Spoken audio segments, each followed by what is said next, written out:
Hello दोस्तों, मैं हूं आपका होस्ट और आपका दोस्त हर्षवर्धन त्रिपाठी और स्वागत है आपका आज के मार्च 13 के द हिंदू एनालिसिस में।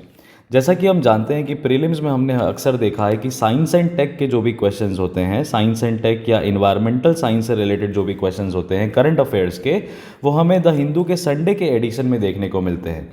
तो आज के 13 मार्च 2022 के सेशन में भी हम उन चीज़ों का ध्यान रखेंगे और जहाँ कहीं भी आपके लिए न्यूज़ इंपॉर्टेंट है मेंस या GS2 GS3 से, आप देख सकते हो मैंने हाईलाइट किया है प्रीलिम्स, GS3 GS2 अलग अलग हेडिंग्स में। और जो भी एरियाज़ हैं जहाँ पे आपको ध्यान देना है बेसिकली कि क्वेश्चन बनने की संभावनाएं कहाँ से या बेसिक एरियाज़ क्या है, तो वो हमने हाईलाइट ऑलरेडी कर दिया है पेपर में। So before I begin with today's analysis, let me briefly tell you all the topics that we are going to cover today. All right. So these are the topics that we are going to cover today. First is related to the High Commission and Embassy, the difference. Pakistan से related current affairs आया है। हमने अक्सर देखा है कि interviews में भी ये पूछा गया है लोगों से कि हाई कमीशन और एम्बेसी के बीच में क्या डिफरेंस होता है। और अफगानिस्तान में भी इंडिया ने अपने कॉन्सुलर ऑफिसर्स और एम्बेसी से इवैक्यूएशन कराया, तो हम उसके ऊपर चर्चा करेंगे। सेंसस हर 10 साल में कराने वाली एक एक्टिविटी है और इस बार भी 2021 में सेंसस हो रहा है। पिछला सेंसस 2011 में हुआ था।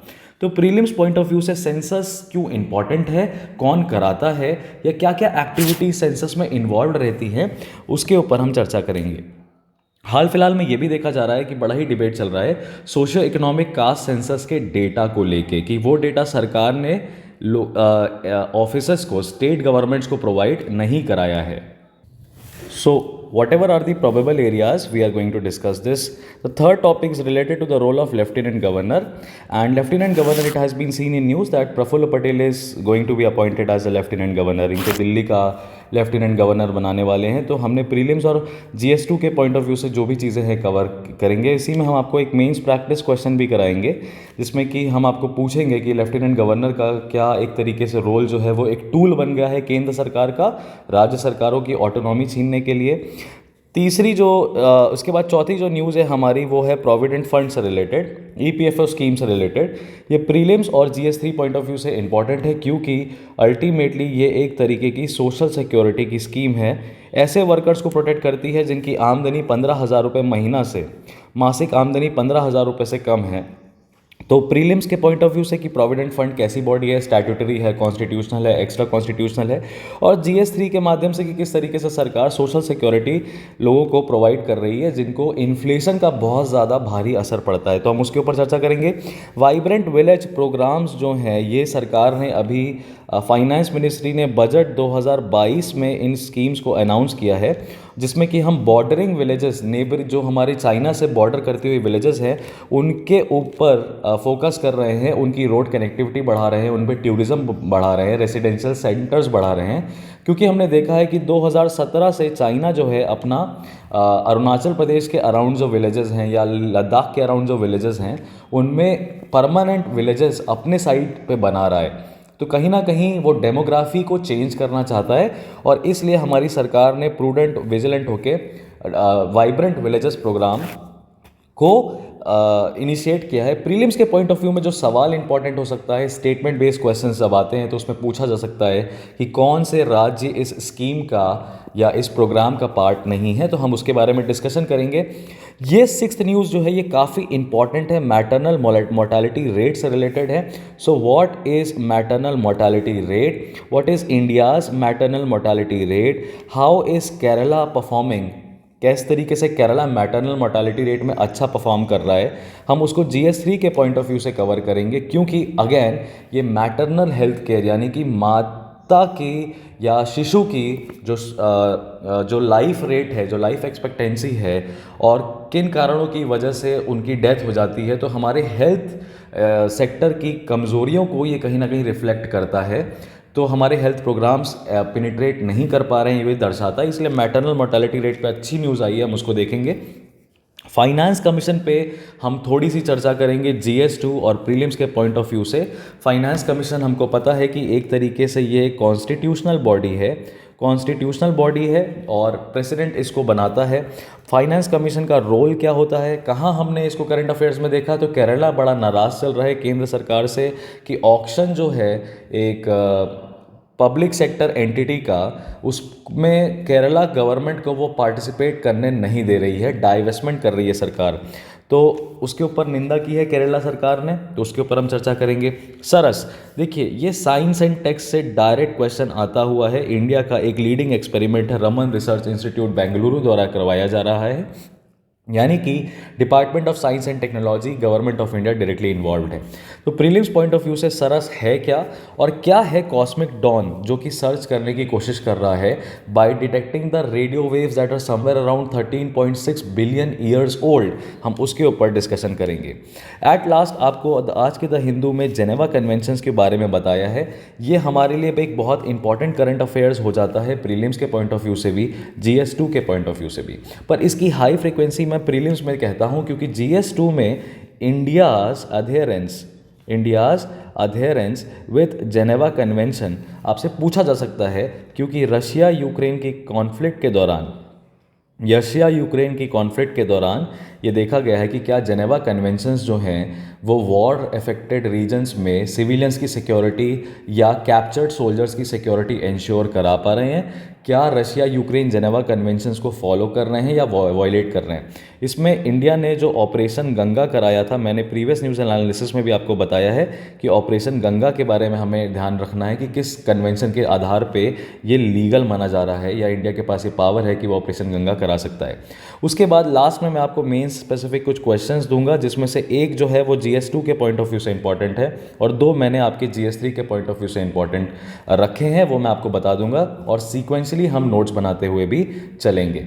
उसके अलावा कुछ और भी न्यूज़ आई हैं, जैसे कि कहीं कहीं पे क्वाड के बारे में बात हो रही है, रिवर डेवलपमेंट फ्रंट के बारे में बात हो रही है, किस तरीके से तेलंगाना ने बोला है कि वो मिलिट्री एरियाज़ को पावर और वाटर प्रोवाइड नहीं करेगा अगर वो एंक्रोच करेंगे स्टेट के रीजन्स में। तो इन सारे टॉपिक्स को ध्यान में रखते हुए आप एक बार फिर से ब्रिस्क निगाह से देख लीजिए आज के जो हमारे इंपॉर्टेंट टॉपिक्स हैं, इन पे हम विशेष रूप से चर्चा करने वाले हैं। मैं अपेक्षा करता हूं कि आपके पास समय है, पेशेंस है, क्योंकि हर एक टॉपिक को हमें डिटेल में कवर करना बेहद ज़रूरी है। पाकिस्तान ने जॉइंट प्रोब इनिशिएट किया है एक मिसाइल इंसिडेंट में। देखिए द हिंदू ने इसको इंसिडेंट बोला है, पर मैं मानूंगा कि ये एक्सीडेंट है, जैसा कि हमारी सरकार अभी कह रही है ना। इसमें उन्होंने बोला है कि पाकिस्तान ने बेसिकली इंडिया का जो एक्सप्लेनेशन है उसको रिजेक्ट किया है। इंडिया ने कहा कि ये एक्सीडेंटल फायरिंग हो गई थी मिसाइल की कुछ टेक्निकल प्रॉब्लम्स की वजह से, जिसकी वजह से जो फ्लाइट टाइम थी वो 6 मिनट 46 सेकेंड्स थी और 6 मिनट 46 सेकेंड्स में 3.5 मिनट तक लगभग मिसाइल जो है हमारी वो पाकिस्तान की टेरिटरी में रहती है। पाकिस्तान ने एलेज किया है कि ये सुपरसोनिक मिसाइल थी, तो इंडिया की ये ब्रह्मोस मिसाइल का वर्जन रहा होगा। ब्रह्मोस मिसाइल इंडिया और रशिया के जॉइंट वेंचर है, ऑलराइट, और ये बेसिकली सुपरसोनिक कैटेगरी में, बैलिस्टिक मिसाइल में, सुपरसोनिक मिसाइल में आती है। सुपरसोनिक मिसाइल यानी कि इसकी स्पीड जो है वो मैक 2.5 से मैक 3 यानी कि 3 times the speed of sound पे है। अब इसमें जो इम्पॉर्टेंट था वो ये वाला पार्ट था जो कहता है कि चार्ज्ड अफेयर्स जो हैं, है ना, उनको ये information Indian high commission Islamabad में प्रोवाइड करी गई है। तो सवाल ये उठता है कि चार्ज्ड अफेयर्स यानी कि हाई कमीशन और एम्बेसीज में क्या डिफरेंस होता है। तो एम्बेसीज और आपको उसमें बेसिकली डिफरेंस समझाने के लिए मुझे रिक्वायरमेंट होगी कि मैं आपको फ्रेश पेज के माध्यम से समझा पाऊँ कि क्या डिफरेंस होता है। हाई कमीशन, देखिए हाई कमीशन जो होता है ये कॉमनवेल्थ कंट्रीज़ में होता है। कॉमनवेल्थ कंट्रीज़ कौन है, यानी कि ब्रिटिश की जो फॉर्मर कॉलोनीज़ हैं 54 कंट्रीज़, उनमें हाई कमीशंस होते हैं। और इस हाई कमीशंस के सिर्फ 2 एक्सेप्शंस हैं, 2 कंट्रीज़ है, रवांडा और मोजाम्बिक। इन 2 कंट्रीज़ में हाई कमीशन नहीं है। बाकी सारी 54 देश जो हैं जो कि ब्रिटिश कॉलोनीज़ रह चुकी हैं फॉर्मरली, वो कॉमनवेल्थ कंट्रीज़ के अंदर हाई कमीशन है। तो कॉमनवेल्थ कंट्रीज़ का मतलब क्या होता है भाई, एक तरीके की इकोनॉमिक और पॉलिटिकल पैक्ट है हमारा ब्रिटिशर्स के साथ, या कह लीजिए टाइटुलर हेड है वो हमारे। हालांकि इसका आज के टाइम में कोई महत्व नहीं है। सवाल ये भी है कि क्या हाई कमीशन स्टैब्लिश करने से हम ये कहते हैं कि हम ब्रिटिश की पॉलिसीज़ को एक्सेप्ट करेंगे? नहीं, हम उसके ट्रीटी अलाय नहीं हैं, यानी कि हम ब्रिटेन के किसी भी डिसीजन से बाध्य नहीं हैं। अब जब सवाल आता है एम्बेसी का, तो embassy ministry of external affairs के अंडर आता है, हाई कमीशन भी मिनिस्ट्री ऑफ एक्सटर्नल अफेयर्स के अंदर आता है। इनमें डिफरेंस क्या है? इनमें डिफरेंस है जो ऑफिसर्स होते हैं उनके टाइटल का। तो जो चार्ज्ड अफेयर्स नाम की जो ऑफिसर्स होते हैं वो हाई कमीशन के अंदर होते हैं।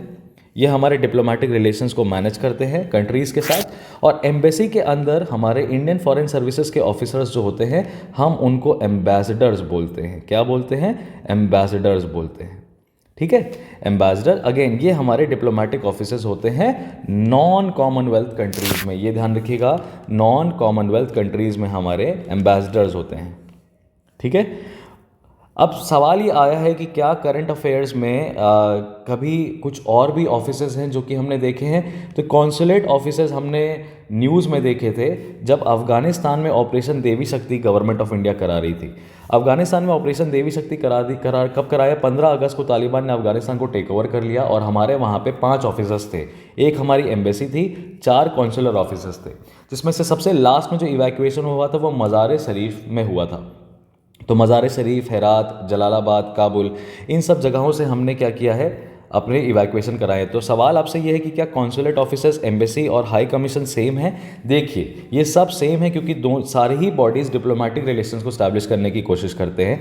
The only difference between them is high commission is for Commonwealth, embassy is for non Commonwealth countries, and consular officers और consulates are smaller officers of embassies in different important strategic towns of our friendly state, जहाँ से भी हमने diplomatic relation establish किए हैं। Alright, तो ये तो हो गई हमारे हाई कमीशन और एम्बेसी की बात। इसके बाद जो हमारी सेकंड न्यूज़ है जो हमें कवर करना है वो हमारी ईपीएफ रेट के ऊपर है, यानी ईपीएफओ स्कीम क्या है।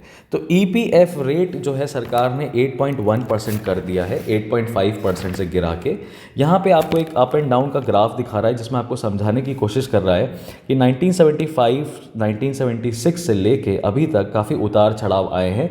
तो हम देख सकते हैं कि 1989, 1999 से 2000 यानी कि इन 10 सालों में, 10-11 सालों में लगभग ईपीएफ का जो सरकार रेट दे रही थी 12% दे रही थी, सबसे ज़्यादा था। और अभी करंटली 2021-22 में देखा जा रहा है कि वो 8.51% पे गिर गया है। अब इसका क्रिटिसिज्म क्यों हो रहा है?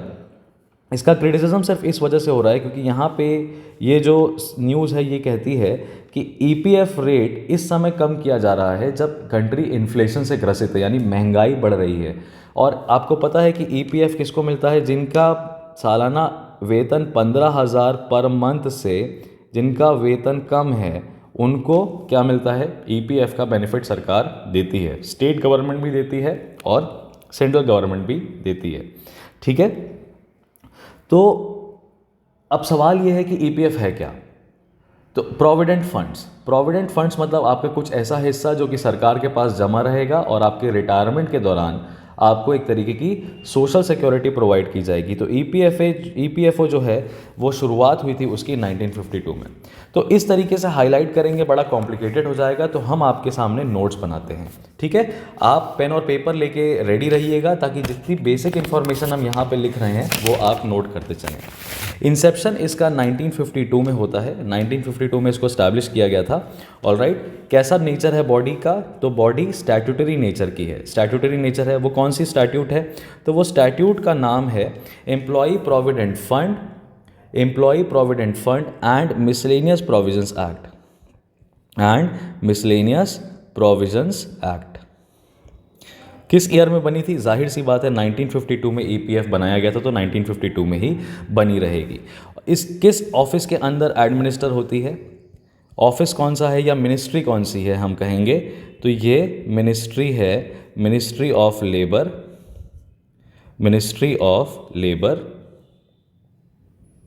एंड एम्प्लॉयमेंट के अंडर होती है। ठीक है, और करंट मिनिस्टर इसके कौन है? भूपेंद्र यादव। ये हमें ध्यान में रखना है, इसके करंट मिनिस्टर हैं भूपेंद्र यादव। आगे बढ़ें तो इसके टारगेट बेनिफिशियरी कौन है? टारगेट बेनिफिशियरी इस स्कीम के कौन है? टारगेट बेनिफिशियरी वो सारे वर्कर्स हैं या वो सैलरीड पर्सनस हैं, एम्प्लॉयज़ हैं जिनकी per month salary less than ₹15,000 per month. तो ये आपको ध्यान में रखना है कि 15,000 से नीचे की सैलरी वाले ही ईपीएफ हैं, और ये स्टैट्यूटरी बॉडी है, एक एक्ट से निकल के आती है, मिनिस्ट्री ऑफ लेबर के अंदर ये रहती है। ठीक है, आप इन बातों को ध्यान में रखेंगे तो आपको करंट अफेयर्स के काफ़ी सारे टॉपिक्स जो है वो बड़ी आसानी से समझ में आएंगे। इसके बाद ये हमारी बाकी सारी पॉलिटिकल न्यूज़ है, तो पॉलिटिकल न्यूज़ हमें बिल्कुल नहीं पढ़नी रहती है, हम इस पे ध्यान नहीं देंगे, हम इस फोटोग्राफ पे भी ध्यान नहीं देंगे, हम पॉलिटिकल न्यूज़ को यूजुअली अवॉइड करते हैं। अब villages along China border to open for tourism, ये हमारे लिए इंपॉर्टेंट स्कीम है क्योंकि इसमें वाइब्रेंट विलेज स्कीम के बारे में डिस्कस किया है। तो देख लेते हैं कि पहले हाईलाइटेड पोर्शन हमारे को क्या कह रहा है। हाईलाइटेड पोर्शन कह रहा है कि ये जो है ये यूनियन बजट 2022-2023 में अनाउंस करी जाती है। उसके बाद कौन से स्टेट्स हैं, तो states of Himachal Pradesh, Uttarakhand, Sikkim, Arunachal Pradesh and union territory of Ladakh इसके टारगेट एरियाज़ हैं जो कि आप देख सकते हैं चाइना से बॉर्डरिंग स्टेट्स हैं। ठीक है, टारगेट क्या है इनका, इंफ्रास्ट्रक्चर फैसिलिटीज़ डेवलप करना है वाइब्रेंट विलेजेस में, जो कि लाइवलीहुड को जनरेशन करेगा, रोड कनेक्टिविटी बढ़ाएगा, हाउसिंग देगा, रूरल इंफ्रास्ट्रक्चर को इंप्रूव करेगा, रिन्यूएबल एनर्जी पे फोकस होगा, टेलीविज़न एंड ब्रॉडबैंड कनेक्शन जो हैं वो बढ़ाने हैं। पार्लियामेंट्री कमेटी जो है होम अफेयर्स की, यानी कि होम अफेयर्स जो है डायरेक्टली इन्वॉल्व है इसमें, उन्होंने दिसंबर 2021 में एक रिपोर्ट पब्लिश करी थी जिसमें उन्होंने ये रिकमेंड किया था कि लद्दाख के आसपास जितने भी गांव हैं, पर्टिकुलरली ज़ीरो बॉर्डर के आसपास जैसे कि चुमार और डेमचौक, उनको हमें इलेक्ट्रिफिकेशन करना है। और इलेक्ट्रिफिकेशन करना है मतलब ताकि मोबाइल कनेक्शन बना रहे, बिजली रहे, लाइट रहे, जिसकी वजह से जो माइग्रेशन हो रहा है लोगों का अक्रॉस द बॉर्डर वो रोका जा सके। ठीक है, और कुछ इन्फॉर्मेशन जो हम देख सकते हैं यहाँ पे कहता है कॉन्चॉक स्टैंजिंग जो हैं councillor of Chushul in eastern Ladakh said there are 19 villages, ऐसे 19 विलेजेस हैं बॉर्डर एरियाज़ पे जिनमें कि नील या पार्शियल कम्युनिकेशन फैसिलिटीज़ हैं। ठीक है, चाइना हैज एस्टैब्लिश नई villages along the LAC in past few years particularly across the Arunachal Pradesh border. अब इस केस में अगर कोई आपसे पूछे कि वाइब्रेंट विलेज स्कीम क्या करने की कोशिश कर रही है, तो वाइब्रेंट विलेज स्कीम कर जो बेसिकली आप पॉइंट्स रख सकते हो। देखिए, मेरे करंट अफेयर्स के सेशन में, ये द हिंदू के सेशन में थोड़ा डिफरेंस आपको देखने को मिलता है, वो जाहिर सी बात है, उसका एक्सप्लेनेशन मैं आपको बता देता हूँ कि क्या है। मैं मेंस ओरिएंटेड टॉपिक्स को ज़्यादा फोकस करता हूँ, मैं पर्सनालिटी बिल्डिंग या इंटरव्यू के पॉइंट ऑफ व्यू से चीज़ों को ज़्यादा फोकस करता हूँ। मुझे लगता है कि अगर ये दोनों ट्रेड्स आपके अंदर आ जाएँ तो रट्टाफिकेशन की ज़रूरत नहीं है, आप बाकी सारी चीज़ें खुद ही कर सकते हो। तो मैं आपसे पूछूं वाइब्रेंट विलेज स्कीम के आखिरकार इंपॉर्टेंट क्यों है। सबसे पहला, we have a migration problem. Migration problem है। अब ये migration problem because of ethnicity की वजह से हो सकता है, migration problem because of nationalism की वजह से, नेशनल सेंटिमेंट्स की वजह से हो सकता है, माइग्रेशन इकोनॉमिक फैक्टर्स की वजह से भी हो सकता है, लाइवलीहुड्स की वजह से भी हो सकता है, इसके रिलीजियस फैक्टर्स भी हो सकते हैं, इसके रिलीजियस फैक्टर्स भी हो सकते हैं, या हम कह लें कल्चरल हिस्ट्री शेयर करते हैं। तो इंडिया के लिए क्रॉस बॉर्डर जो माइग्रेशन है वो इम्पॉर्टेंट है, वो एक बहुत मेजर समस्या है। दूसरा एस्पेक्ट इसका क्या हो सकता है कि वाइब्रेंट विलेज स्कीम क्या कराएगी, तो ये रूरल डेवलपमेंट करा रही है। आप देख सकते हो कि रूरल डेवलपमेंट हो रहा है, रूरल डेवलपमेंट हो रहा है हमारे बॉर्डर विलेजेस का। जब हम बॉर्डर विलेजेस के इंफ्रास्ट्रक्चर को बढ़िया करते हैं, कनेक्टिविटी को हम बूस्ट देते हैं, तो हमारा ऑटोमेटिकली दो काम होता है इन चीज़ों से। एक क्या, एक हमारा सोशल डेवलपमेंट भी होता है, सोशल सामाजिक विकास भी उस क्षेत्र का होता है, और साथ ही साथ हमारा सिक्योरिटी सेटलमेंट या सिक्योरिटी डेवलपमेंट भी देखने को इन एरियाज़ में मिलता है। तो वाइब्रेंट विलेज स्कीम के ये बेनिफिट्स हैं। अब आपसे पूछेगा कि कॉजेज़ क्या हैं, आखिरकार वाइब्रेंट विलेज स्कीम में जो प्रॉब्लम्स बताई गई हैं वो कॉजेज़ क्या हैं। तो आप कॉजेज़ में लिख सकते हो lack of proper connectivity, lack of proper solid road connectivity. Roads तो हैं पर क्लाइमेट जब चेंज होता है वेदर से वल्नरेबल हैं। ठीक है, road proper solid road connectivity, poor electrification है विलेजेस का, इस वजह से भी प्रॉब्लम्स होती है। तीसरा हम ये कह सकते हैं इलेक्ट्रिफिकेशन के साथ साथ नो सोर्स ऑफ लाइवलीहुड, कोई सोर्स ऑफ लाइवलीहुड वहाँ पे नहीं है, और सेग्रीगेशन हो रखा है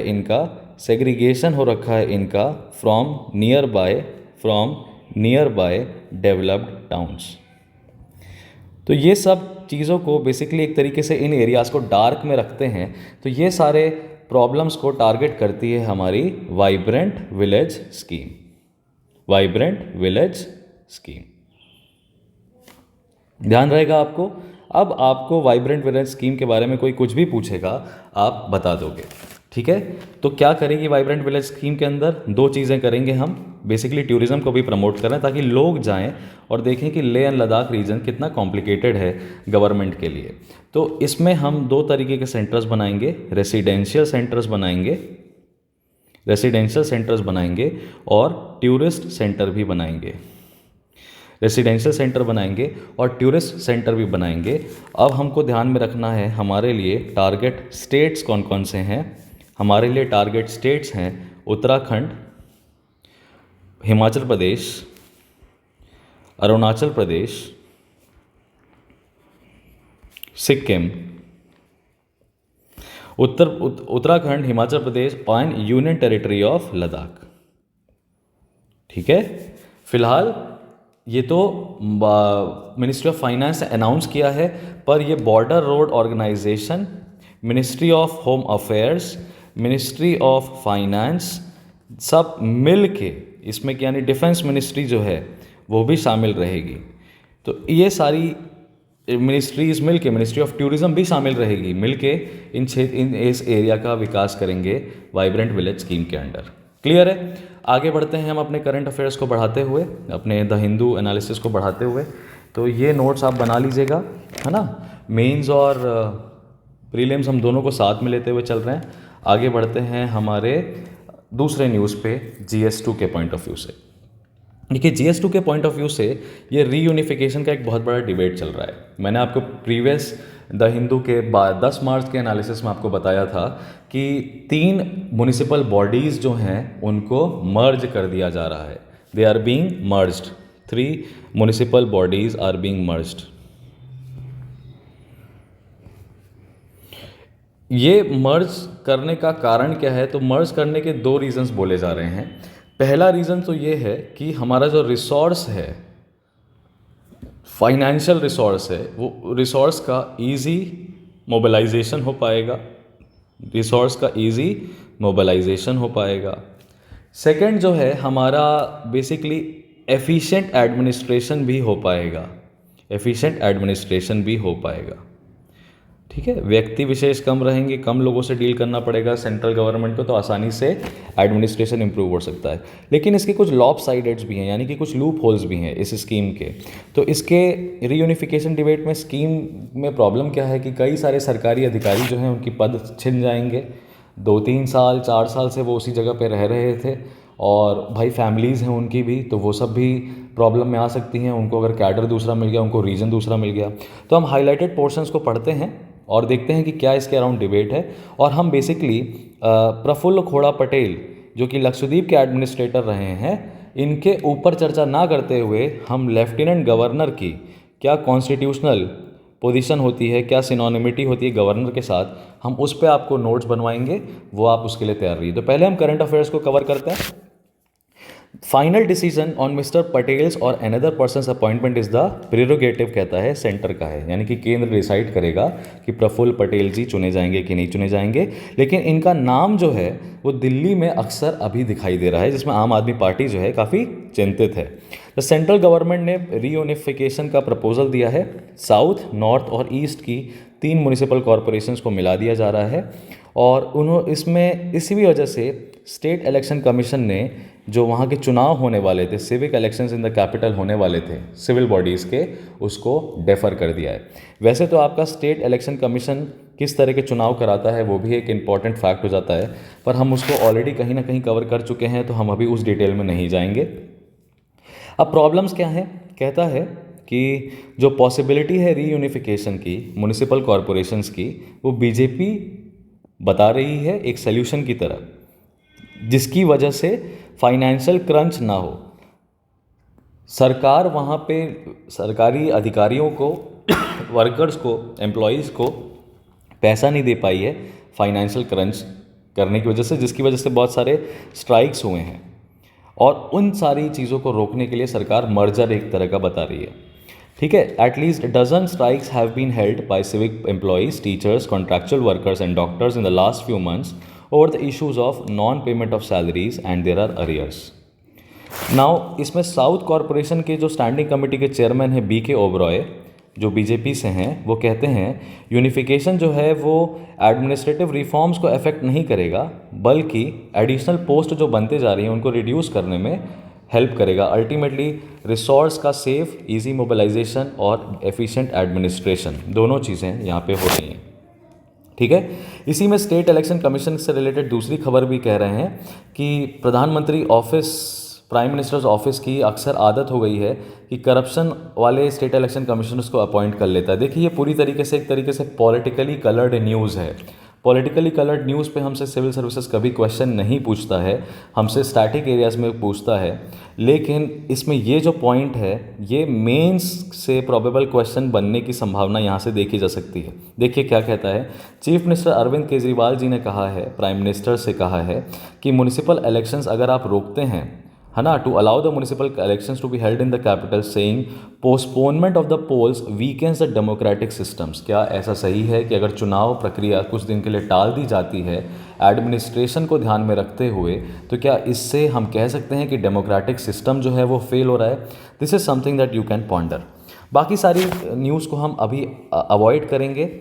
हम अभी लेफ्टिनेंट गवर्नर के ऊपर आपको बेसिकली नोट्स बनवाते हैं। लेफ्टिनेंट गवर्नर आखिरकार होता क्या है? ठीक है, तो पेन और पेपर लेके आप रेडी रहिए, because ultimately you are going to be the person जिसको कि ये चीज़ नोट करनी है। लेफ्टिनेंट गवर्नर, क्या ये कॉन्स्टिट्यूशनल बॉडी है? जी हाँ, ये कॉन्स्टिट्यूशनल बॉडी है। कॉन्स्टिट्यूशनल बॉडी है। पावर्स जो हैं वो सिनोनिमस हैं। Powers are synonymous, powers are synonymous to governor of a state, governor of a state. कौन से वो दो आर्टिकल्स हैं? तो एक है आर्टिकल 239 और दूसरा है आर्टिकल 239AA। ये कॉन्स्टिट्यूशन के दो आर्टिकल्स हैं जो इंपॉर्टेंट हैं इसके लिए। ठीक है, कौन सी? लेफ्टिनेंट गवर्नर यूनियन टेरिटरीज में होता है। There are 2 union territories where we have lieutenant governor. So first is your Puducherry and second is your new Delhi. ठीक, पुदुचेरी और न्यू दिल्ली। अब आर्टिकल 239 क्या कहता है? आर्टिकल 239 सिंपली एक लाइन कहता है that there are certain union territories, there are certain union territories which will be administered by, these union territories will be administered by president। President के द्वारा एडमिनिस्टर की जाएंगी through the office of LG, lieutenant governor के office से। Alright, lieutenant governor के office से president rule करेगा। New Delhi में बात करें तो there is an act, national capital territory Delhi act, Delhi act 1991।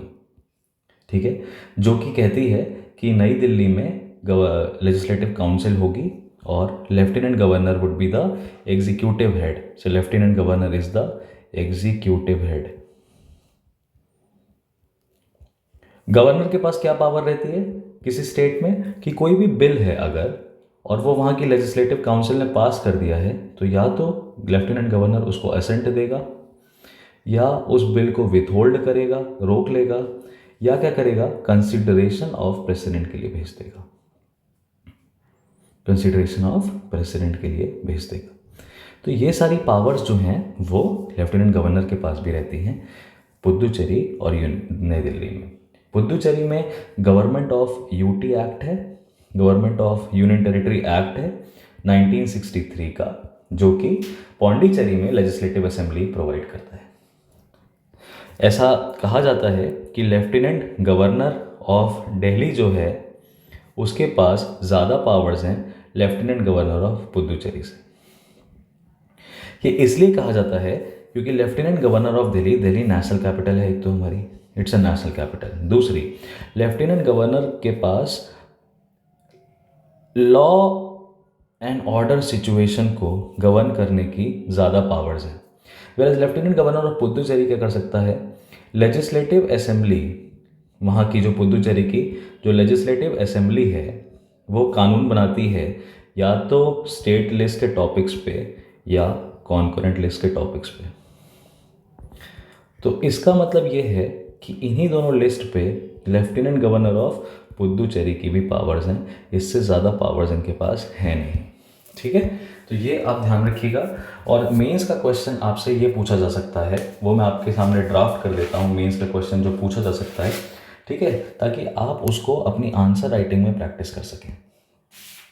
तो मेंस का गवर्नर सवाल GS 2 के पॉइंट ऑफ व्यू से ये है मेंस का क्वेश्चन। ठीक है, इज गवर्नर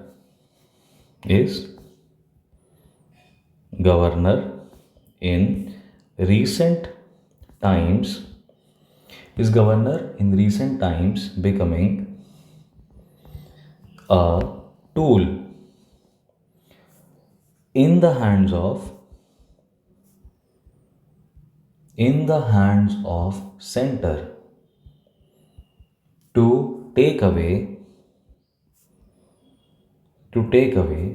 states autonomy?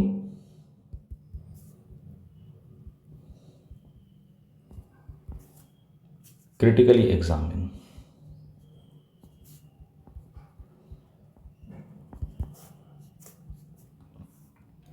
इसके जो आंसर्स हैं वो आप शॉर्ट में, यानी कि आप ऐसे तो ये 250 शब्दों में पूछा जा सकता है, 250 वर्ड्स में पूछा जा सकता है, ये 150 में भी पूछा जा सकता है, पर आप मेरे को 100 वर्ड्स में इसके आंसर लिख के कमेंट सेक्शन में बताइएगा।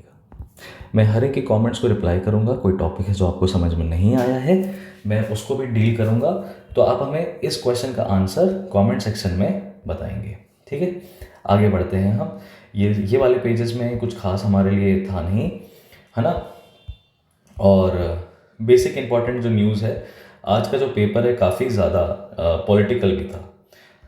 अब ये देखिए, ये हम आ रहे हैं GS 3 के एक इम्पॉर्टेंट एरिया पे जिसका नाम है मैटरनल मोर्टेलिटी। मैटरनल मोर्टेलिटी के बारे में ये कह रहा है कि कंट्री में मैटरनल मोर्टेलिटी रेशियो जो है अभी लोवेस्ट रिकॉर्ड हुआ है।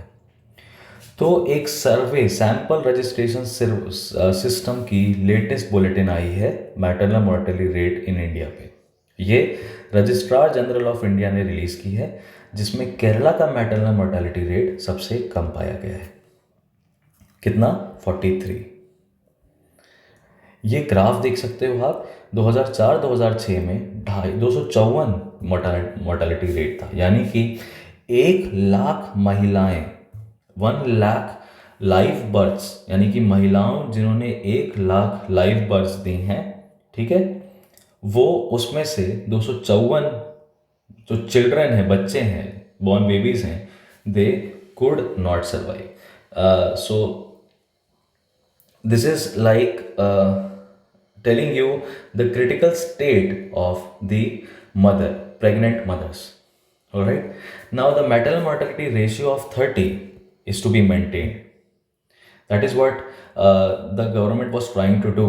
And again, we have seen that Kerala is the first country that has emerged again in the top position.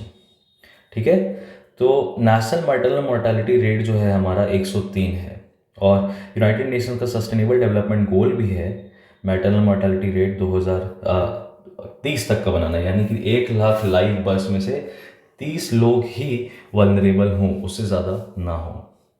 तो न्यूज़ कहती है कि we have to acknowledge the contribution of the private health sector. ये GS 3 के लिए important है, क्योंकि देखिए अल्टीमेटली हमारी हेल्थ स्कीम्स जो हैं वो यहाँ पे बताई जा रही हैं। अक्सर मैटरनल मोर्टेलिटी रेट हमें गिरता हुआ दिखाई दे रहा है, इसका मतलब हमारा हेल्थ का इंफ्रास्ट्रक्चर जो है, हेल्थ सपोर्ट जो है, वो कहीं ना कहीं बढ़ रहा होगा। है ना। इसमें प्राइवेट हेल्थ सेक्टर ने अच्छा खासा रोल प्ले किया है, जहाँ पे 65% डिलीवरीज होती हैं।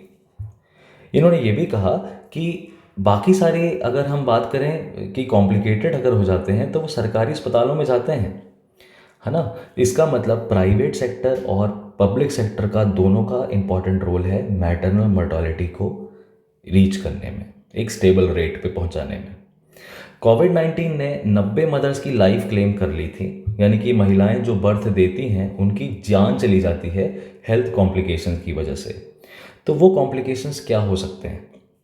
इसमें कुछ कॉमन कॉज हैं मैटरनल डेथ्स के। बच्चे को जन्म देते दौरान महिलाओं का देहांत हो जाता है because of PPH, post partum haemorrhage, यानी कि बच्चे को डिलीवर करते दौरान यूटेरस में हैमरेज हो जाता है, ब्लड लॉस की वजह से डेथ होती है। प्रेगनेंसी इंड्यूस्ड हाइपरटेंशन की वजह से आपका जो ब्लड कैपिलरीज हैं वो डायलेट करती हैं, बीपी हाई लो होता है, इसकी वजह से मृत्यु हो जाती है। प्रेगनेंसी सेप्सिस और एमिनियोटिक फ्लूइड एम्बोलिज्म, यानी कि lack of amino acids, lack of proper proteins and nutrition की वजह से भी महिलाओं की बच्चा देते दौरान मौत हो जाती है। ये सारे कुछ फैक्टर्स हैं जिनको सरकार टारगेट कर रही है, और इसमें केरला ने पिछले 10 सालों में जो एफर्ट्स लगाए हैं उसके रिजल्ट्स अब हमारे सामने हैं। ऐसी केयर को हम कहते हैं ऑब्स्टेट्रिक केयर, ठीक है, ऑब्स्टेट्रिक केयर। कोविड-19 में 90 मदर्स जो हैं केरला में गई पिछले 2 सालों में, और ये हमारे केरला के फिगर्स में बहुत बुरी तरीके से दिखा, बट स्टेट ने बहुत अच्छे खासे तरीके से इम्प्रूवमेंट किया है। अपनी डिपेंडेंसी जो यूनिट्स हैं उनको हर रीजन में यानी कि डिस्ट्रिक्ट्स में बढ़ा दिया है। 19 डिलीवरी पॉइंट्स जो हैं उसने डिलीवर की हैं यूनियन मिनिस्ट्री, हेल्थ मिनिस्ट्री के लक्ष्य, that is a quality improvement initiative in labour room and maternity operation theatres. लक्ष्य, ये ध्यान रखिएगा, ये सब जो टारगेट्स हैं, ये जो स्कीम्स हैं, इनके नाम जो हैं वो इंपॉर्टेंट है ना। There has been a substantial reduction in deaths due to sepsis, PIH, postmortem haemorrhage continues to be a severe concern. Postmortem haemorrhage की वजह से ज़्यादा मृत्यु हो रही है। डिप्रेसिव डिसऑर्डर्स जो यंग प्रेग्नेंट वुमेन में है उसकी वजह से सुसाइड्स जो हैं वो भी बढ़ रहे हैं। कम उम्र में शादी करा देने से महिलाएं जब प्रेग्नेंट हो जाती हैं, बच्चियां जब प्रेग्नेंट हो जाती हैं तो वो डिप्रेशन का शिकार होती हैं, जिसकी वजह से वो आत्महत्या कर लेती हैं। तो मतलब हेल्थ कॉम्प्लिकेशन नहीं था पर मेंटल हेल्थ में इफेक्ट हुआ।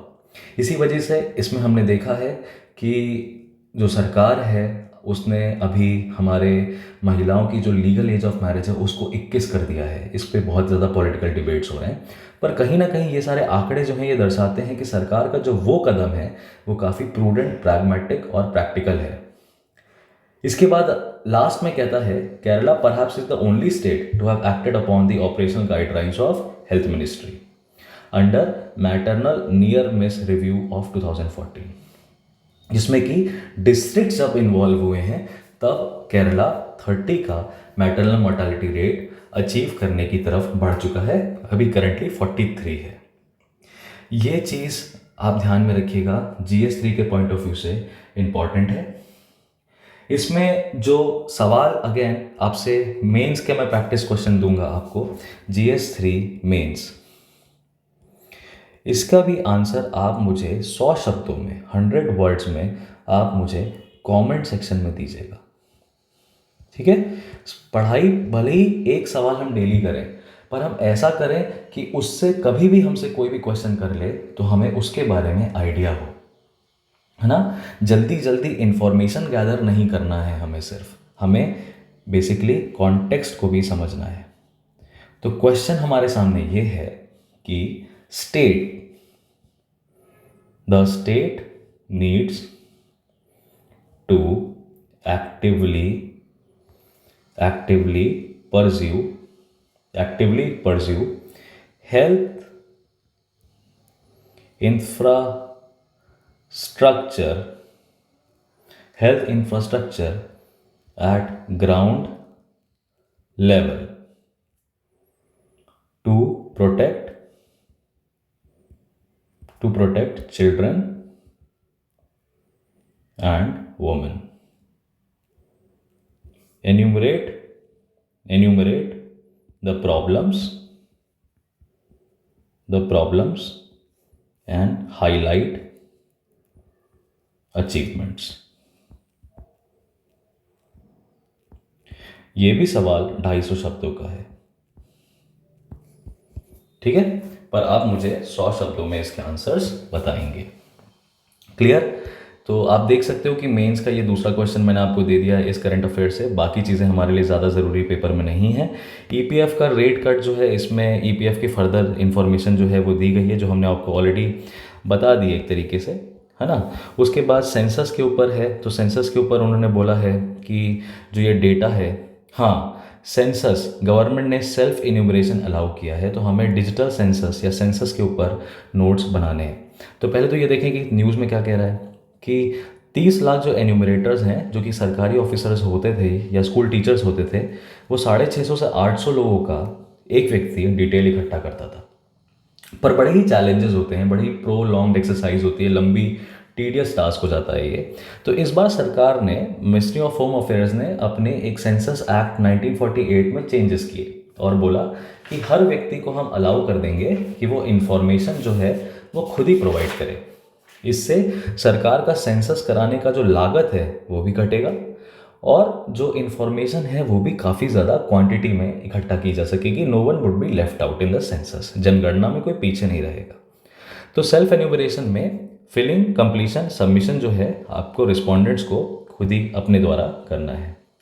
यूनियन होम मिनिस्ट्री 2019 और 2020 में एनुअल रिपोर्ट दी थी और बोला था कि 3 एरियाज जो हैं वो हमारे नेशनल पॉपुलेशन रजिस्टर के डेटाबेस में टारगेट करेंगे, जिसमें से एक था सेल्फ अपडेटिंग। तो अब हम सेंसस के ऊपर क्या पॉसिबल क्वेश्चंस हैं उनको क्यों छोड़ें, तो हम उनको भी डिस्कस करेंगे यहाँ पे। सेंसस के ऊपर प्रोबेबल क्वेश्चंस या सेंसस कैसी एक्सरसाइज है। तो पेन और पेपर लेके आप रेडी रहिएगा, आपको नोट करना है।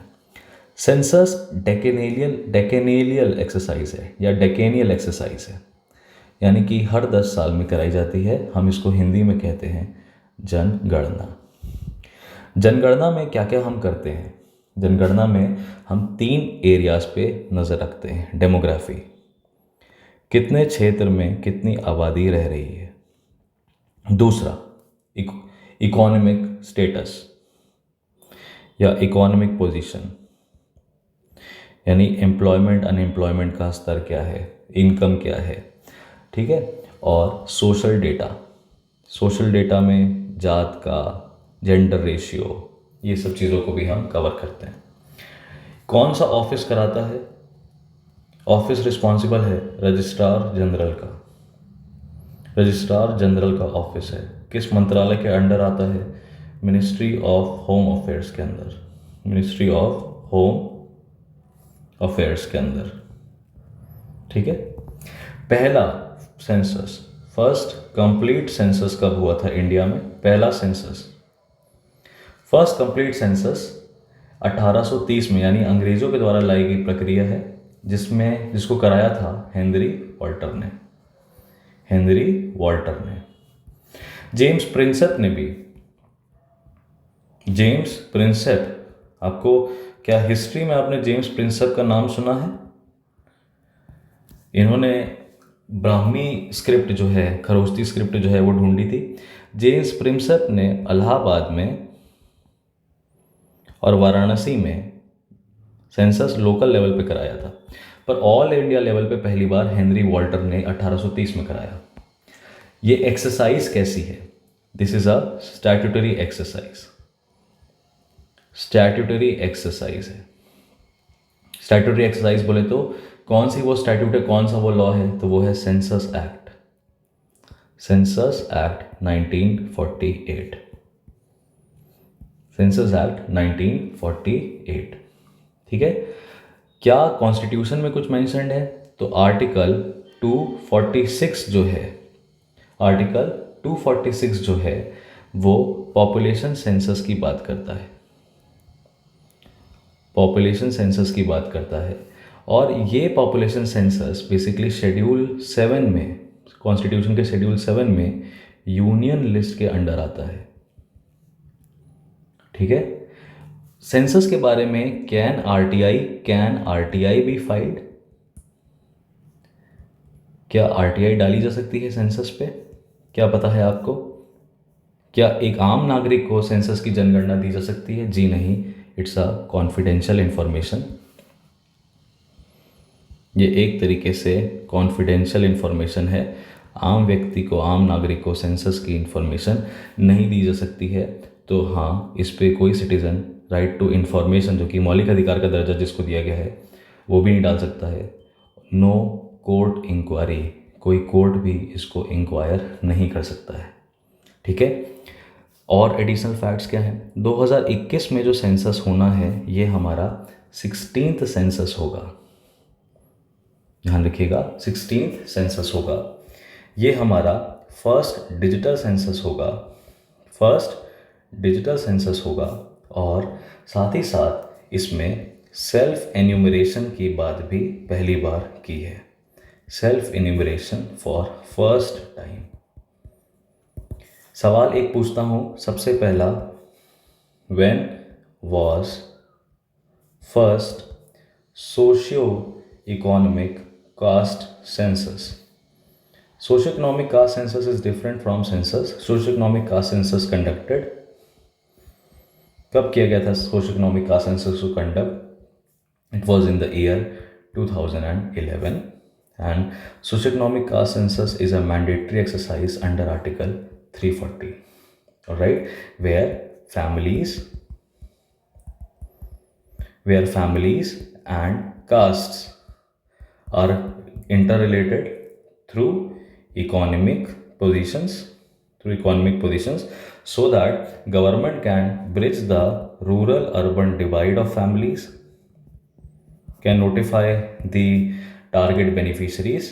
All right, and caste, because ultimately they need to make sure that development और progress हो किसकी? progress of backward classes. ठीक है, ये ध्यान में रखिएगा। फिर से एक बार हम सेंसस के इंफॉर्मेशन को रिवाइज कर लेते हैं संक्षिप्त में, फटाफट। तो सेंसस जो है वो डेकेनियल एक्सरसाइज है। ये रजिस्ट्रार जनरल के अंडर होती है, मिनिस्ट्री ऑफ होम अफेयर्स। इसमें 3 तरह के डेटाज जो हैं, एक डेमोग्राफी यानी population, social data, economic data. पहला सेंसस 1830 में हेनरी वॉल्टर के अंडर कराया गया था ब्रिटिश इंडिया ने। ये एक तरह की स्टैट्यूटरी एक्सरसाइज है, सेंसस एक्ट 1948 के अंडर गवर्न होती है। कॉन्स्टिट्यूशन में भी आर्टिकल 246 कहता है कि जनगणना कराना यूनियन लिस्ट, पार्लियामेंट का काम है। इसमें क्योंकि ये कॉन्फिडेंशियल इंफॉर्मेशन है तो किसी भी तरह की आरटीआई नहीं डाली जा सकती है। 2021 का जो सेंसस होगा वो 16वां सेंसस होगा, पहला डिजिटल सेंसस होगा। पहली बार सेल्फ एन्यूमरेशन की बात की गई है। सबसे पहला सोशियो इकोनॉमिक कास्ट सेंसस कब कराया गया था? 2011 में कराया गया था, आर्टिकल 340 में। ये एक मैंडेटरी एक्सरसाइज है। तो ये सेंसस के बारे में इंपॉर्टेंट इंफॉर्मेशन है। और कुछ और जो फर्दर इंफॉर्मेशन अब हमें जो देखनी है तो उनको हम कवर कर लेते हैं, जिन पे नोट्स बनाने की आवश्यकता नहीं है पर समझने की ज़रूरत है। तो जापान के प्रधानमंत्री ने क्वाड की स्टैंड पे फोकस किया है। इंडिया को 70 साल हो गए हैं जापान के साथ डिप्लोमेटिक रिलेशंस बनाने में। और वहाँ के जो न्यू इलेक्ट हैं फूमियो किशिदा, शिंजो आबे को रिप्लेस जिन्होंने किया है, वो इंडिया की विजिट पे आने वाले हैं। और वो मुंबई अहमदाबाद की जो हाई स्पीड रेल लिंक है जिसका नाम है शिनकानसेन बुलेट ट्रेन, $17 बिलियन का, जो कि farmer Japanese prime minister Shinzo Abe ने इनॉग्रेट किया था, उसके प्रोग्रेस के ऊपर आएंगे। ये 2022 तक लागू हो जाने वाली थी। ठीक है, बनाने वाली बॉडी है जापान इंटरनेशनल कोऑपरेशन एजेंसी, पर कुछ विलंब के कारण अब ये 2026 में शुरुआत की जाएगी। ये ऐसा अश्विनी वैष्णव रेलवे मिनिस्टर साहब का कहना है। ठीक, और जापान अभी क्वाड की मीटिंग में देखा गया था कि रशिया यूक्रेन पे डिवीजन समझ में आए हैं, उसको हम छोड़ देते हैं। हेस्टिंग साहब का, वॉरेन हेस्टिंग साहब का जो गार्डन हाउस है कोलकाता में, उसको आर्कियोलॉजिकल सर्वे ऑफ इंडिया ने प्रोटेक्शन में ले लिया है। और उस कंपाउंड को, ये हमारे फर्स्ट गवर्नर जनरल है बंगाल प्रेसिडेंसी के, फैक्ट चेक 1772 से 1785, इनका जो रेसिडेंशियल एरिया था ये अभी तक बंगाल की गवर्नमेंट ऑफिस की तरह यूज़ करती थी, पर आर्कियोलॉजिकल सर्वे ऑफ इंडिया भी इसको कंजर्व कर रहा है। तो वॉरेन हेस्टिंग्स साहब ने कई सारे घर बनाए हैं, प्रॉपर्टीज़ बनाए हैं कोलकाता में, including the Belvedere House in Alipore, which later became the official residence of the lieutenant governors. Other structures include the John's Cathedral, Asiatic Society of Bengal, and Calcutta Madrasa. Now, Archaeological Survey of India is trying to restore and highlight the colonial heritage. Also, along the banks of the Hooghly River in towns of Chandanagar, Chinsura, and Sirampur, which were also the French, British, and Danish colonial settlements. All right, so you can read about a bit about Warren Hastings also. If we go ahead, now we are coming to a prelim science and tech question in search of the first cosmic light, or you can say the cosmic dawn. So please notice the radio telescope that is being used over here is SARAS. Now what is SARAS? It stands for Shaped Antenna Measurement of Background Radio Spectrum. Shaped Antenna Measurement of Background Radio Spectrum, which hopes to catch the trace. किसका? एक sign मिला है space से हमें मिलेगा, जिसमें कि सबसे पहले स्टार्स जो हैं उन्होंने जो रेडियो वेव्स रिलीज करी हैं उसको कैच करने की कोशिश करेगा। साइंटिफिक कम्युनिटी ऐसी मानती है कि जो पहले स्टार्स की जो रेज हैं वो अभी भी कहीं ना कहीं रेवर्बेशंस, एक वाइब्रेशंस की तरह एटमॉस्फेयर हमारे आउटर स्पेस में घूम रही हैं और इनको हम अर्थ में कैच कर सकते हैं। ठीक है, reverberations of the Big Bang that originated in 13.8 billion years ago, they continue to linger, है ना। कॉस्मिक माइक्रोवेव बैकग्राउंड का नाम का रेडिएशन होता है। Please notice this name, what is cosmic microwave background? Cosmic microwave background is the radiation released by the first stars after the Big Bang. That is what SARAS, that is Shaped Antenna Measurement of Background Radio Spectrum, is trying to analyze. Going ahead, there also has been a experiment done by Australia in Australian deserts, the EDGES experiment. It's experiment to detect the global epoch of reionization signature. Now, in this test is being conducted by Raman Research Institute of Bangalore under Department of Science and Technology, and RRI group has updated their telescope from SARAS 1 to SARAS 3. It's the basic difference is that this present radio telescope जो कि आप देख सकते हो ये water body में भी release किया जा सकता है, और वाटर एक यूनिफॉर्म लेयर देगा, तो एक आइडियल मीडियम है जहाँ पे हम सेंसिटिव मेजरमेंट्स आसानी से कर सकते हैं। तो ऐसा इस कॉस्मिक डॉन के उसमें बोला है। अब बाकी पॉलिटिकल न्यूज़ हैं सारी, काफ़ी हद तक सारी की सारी, लेकिन लास्ट में अब जेनेवा कन्वेंशंस के ऊपर हम आते हैं। जेनेवा कन्वेंशंस हमारे आखिरी टॉपिक है आज का। जेनेवा कन्वेंशन सवाल आपसे कहता है, can treaties protect those who have been affected by the conflict, specially civilians and the wounded. अब इसमें क्या हमको पढ़ना है? कहता है कैजुअलिटीज जो हैं सिविलियन पॉपुलेशन की वो बढ़ती नजर आ रही हैं। दुनिया जो है अब जेनेवा कन्वेंशन की तरफ अपना रुख करेगी। जेनेवा कन्वेंशन एक प्रिंसिपल्स हैं जो ये बताते हैं कि कॉम्बैटेंट बिहेवियर, यानी कि कंट्री जो कि एग्रेशन कर रही है उसको कुछ स्टैंडर्ड्स का ध्यान रखना पड़ेगा, और ये रशिया और यूक्रेन दोनों पे लागू होता है। ठीक है, आपके पास भले ही कॉम्बैटेंट्स को, यानी कि रशिया ने अगर यूक्रेन के सोल्जर्स को पकड़ लिया तो उनको बहुत मन करेगा कि वो उनको प्रोसिक्यूट करें, सज़ा करें, पर जेनेवा कन्वेंशन ऐसा करने से आपको रोकता है। बहुत सारे रीजंस हो सकते हैं कि जेनोसाइड हो जाए, क्राइसिस हो जाए ह्यूमैनिटी की, है ना, लेकिन अल्टीमेटली जो ट्रायल है फिर इंटरनेशनल क्रिमिनल कोर्ट करेगी। तो इंटरनेशनल क्रिमिनल कोर्ट के पास ये पावर है, जेनेवा कन्वेंशन के अंडर नहीं। इंटरनेशनल क्रिमिनल कोर्ट के पास पावर है ये रोम कन्वेंशन के अंडर। तो जेनेवा कन्वेंशन है क्या?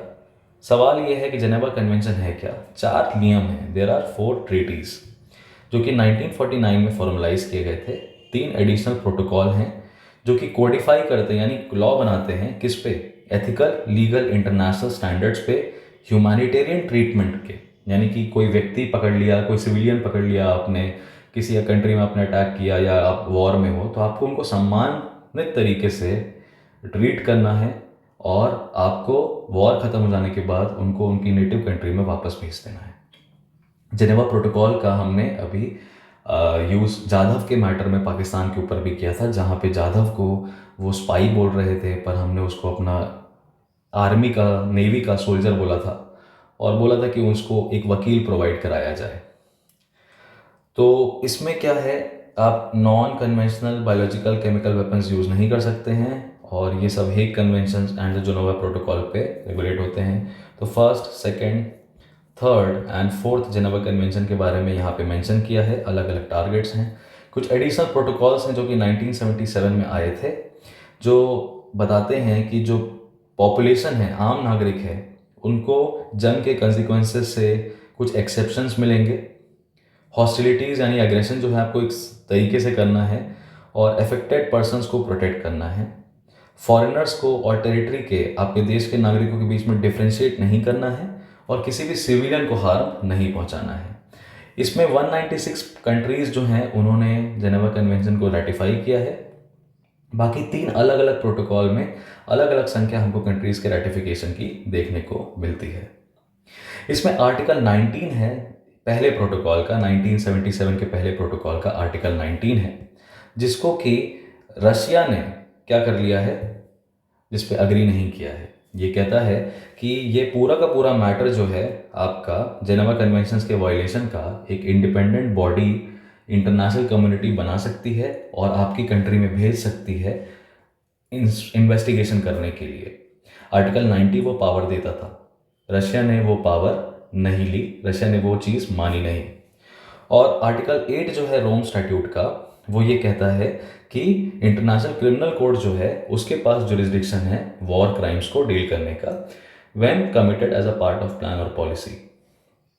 तो इन सब को हम देख रहे हैं कि बड़े ही प्रैग्मेटिक, बड़े ही प्रूडेंट रशिया अपने आप को दिखा रहा है कि सब कुछ प्लान्ड है, पर हम लगातार देख रहे हैं कि इंटरनेशनल लॉज का वायलेशन भी हो रहा है।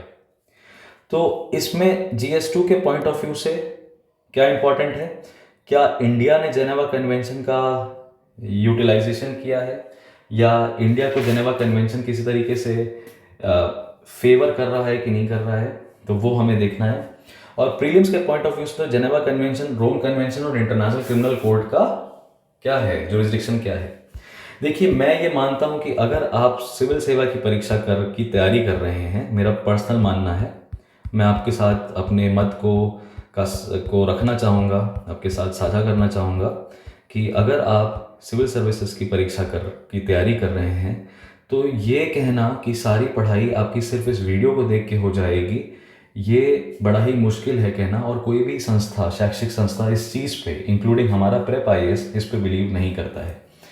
ये जो हमारी वीडियोस हैं, ये आपके लिए गाइड की तरह हैं, टूल्स की तरह हैं, जहाँ पे आपको सब्जेक्ट एक्सपर्ट्स जो कि इस परीक्षा की तैयारी कर चुके हैं, दे चुके हैं और क्लियर कर चुके हैं, वो आपके साथ एनालिसिस शेयर करते हैं, ताकि आपको ये पता चले कि कौन से इंपॉर्टेंट एरियाज़ हैं जो आपको पढ़ने हैं। तो पेपर तो आपको पढ़ना पड़ेगा, और उसमें आपको ये वाले जो करंट अफेयर्स हैं जो हाईलाइट किए हैं, वो आपको ज़्यादा फोकस करने पड़ेंगे अलग अलग पेजेस पे। तो स्टैटिक के नोट्स जो भी हैं वो आपको ऑलरेडी मिल जाएंगे, आप स्क्रीन को पॉज करके देख सकते हो, नहीं तो ये पूरा का पूरा PDF आपको अवेलेबल रहेगा। हमने, आप देख सकते हो, हमने सारे टॉपिक्स जो हैं लगभग यहाँ पे कवर कर लिए। हाई कमीशन एम्बेसी का difference, census, lieutenant governor, EPFO scheme, vibrant village, maternal mortality rate, finance commission के बारे में भी, सरस के बारे में भी, जेनेवा कन्वेंशंस के बारे में भी, और मेन स्पेसिफिक क्वेश्चंस मैंने आपको GS3 के और GS2 के दे दिए।